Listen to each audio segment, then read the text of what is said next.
Frin, okay ka lang ba? Pagpukaw ni Trixie sa kanyang isipan. Alam mo ang galing, pag-agaw atensyon ni Cheska habang malalim na napapaisip, biruin mo yun, kababaeng tao ni Becca. Pero nakayanan kanyang buhatin, hanggang sa makahanap siya ng ibang daan para makalabas kayo roon. Napatingin na lamang siya sa mukha nito, eksakto namang pagpunta namin doon, nadatnan namin si Becca habang nakasakay ka sa likod niya. Napangiti ito, nakakakilig lang kung iisipin, hahaha, akala ko sa mga movies lang yun nangyayari, posible rin palang mangyari sa totoong buhay, hahaha, but the amazing thing is, she is a girl, that can be called your knight in shining armor, kasunod noon ang malulutong nitong tawa sa kanilang harapan.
Frin, okay ka lang ba? Pagpukaw ni Trixie sa kanyang isipan.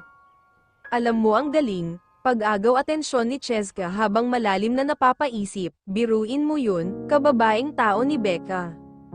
Pero nakayanan kanyang buhatin, hanggang sa makahanap siya ng ibang daan para makalabas kayo roon.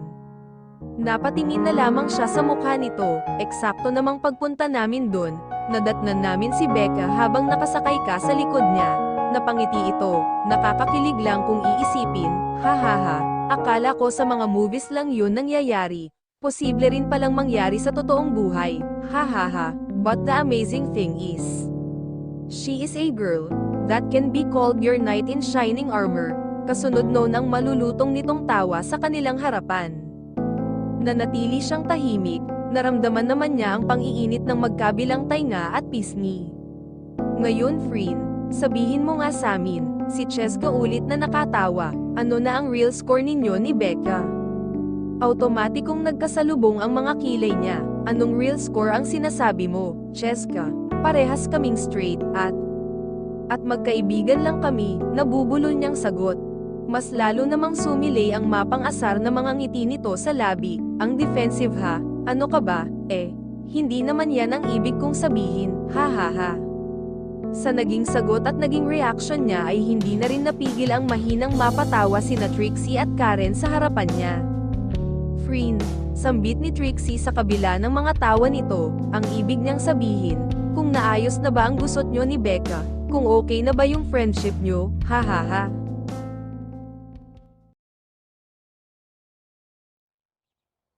Ay, oo nga pala, may naalala ako, sabi ni Karen na napapapalakpak pa, ano nga ba yun ulit, yung tungkol sa kanya na sasabihin mo sana samin, dugtong nito. Natigilan siya nang marinig ang sinabi nito, saka naman niya inilibot ang mga mata sa tatlo. Hay, yung tungkol sa kanya, malalim na napabuga siya ng hangin, siguro, nakalimutan nyo na dahil sobrang tagal na noon pero ako, tandang-tanda ko pa. Ha, anong ibig mong sabihin? Naiintrigang tanong ni Cheska. Siya ang dahilan kung bakit tuluyang nasira ang pamilya ko. What? Magkasabay na napangangang sambit ng tatlo na mas lalo namang napalapit sa kanya. OMG, napatakip na lang sa sariling bibig si Cheska, kaya pala sobrang familiar ng mukha niya. Batid niyang naalala na nito si Becky, napalingon naman ang dalawa rito. Tama ang iniisip mo Cheska, Siya nga, siya yung nakita nyo sa picture na kasama ko na tinanghal na Miss Universe Thailand 2010 sa batch namin, malakas niyang sabi sa mga ito. Oh my, gulat namang sambit ni Karen. Wait, pag-agaw pansin ni Trixie na ikanalingon naman nilang tatlo. Hindi ko maintindihan, bakit si Becca ang sinisisi mo sa tuluyang pagkasira ng pamilya mo? Naguguluhang tanong nito. Lingid kasi sa kaalaman ng mga ito ang buong pangyayari ng gabing iyon sa Coronation Night. Nang gabing iyon nanalo lamang siyang first runner-up at bago pa man matapos ang event na iyon ay umalis na siya nang walang paalam. Sa ginawa niya namang iyon labis na nagalit ang pageant coordinator at director ng event na iyon. Isa talaga iyong malaking pagkakamali na labis naman niyang pinagsisihan. Labis niyang pinagsisihan, dahil matapos ang ginawa niyang iyon ay isang masamang balita ang natanggap niya, iyon nga ay hindi na siya pwedeng sumali ulit sa beauty pageant na iyon. Hello, pagpukaw ni Trixie habang kamakaway sa harapan niya. Siya ang sinisisi ko, dahil siya ang nanalo, blanko ang mukhang sagot niya. Ano, halos sabay-sabay na sambit ng tatlo, kasunod naman noon ang tawanan ng mga ito. Napasimangot na tiningnan niya sa mukha ang mga ito, anong nakakatawa sa sinabi ko. Ilang minutong tumatawa pa rin ang mga ito hanggang sa nagsalita na rin si Trixie. Bakit naman kasi si Becca ang sinisisi mo, hindi naman niya kasalanan kung siya ang nanalo, hahaha. I believe, kasalanan niya pa rin yun, kung hindi siya sumali, ako sana ang nanalo noong gabing yun. Ano, tumatawang sambit ni Cheska, nagpapatawa ka ba Frin, gumising ka nga, walang kasalanan si Becca, hahaha. Naupo naman si Karen sa kamang hinihigaan niya, tama sila Trixie Frin, walang kasalanan si Becca.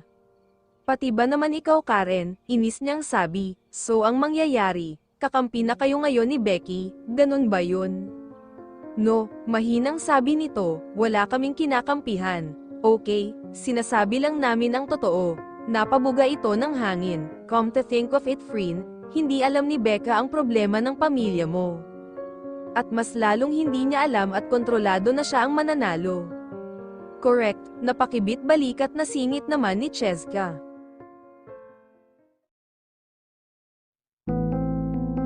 Nagbawi at nagbaba na lamang siya ng mga tingin, tama nga ang mga ito. Simula't sa poll pa lang ay wala naman talagang kasalanan si Becky. Pero ang ipinagtataka lang niya ay kung, bakit? Now, did you get our point Frin? Tanong ni Trixie. Napatango na lamang siya. Ngayon, baka naman may ibang dahilan. Kaya ka nagkakaganyan. Nakatawang hirit ni Cheska. Sa halip na sagutin ito ay nanatiling tahimik siya. Iyon din ang ipinagtataka niya, hindi rin niya alam ang dahilan. Oh, baka naman alam niya ang dahilan pero hindi lang niya magawang maamin sa sarili niya.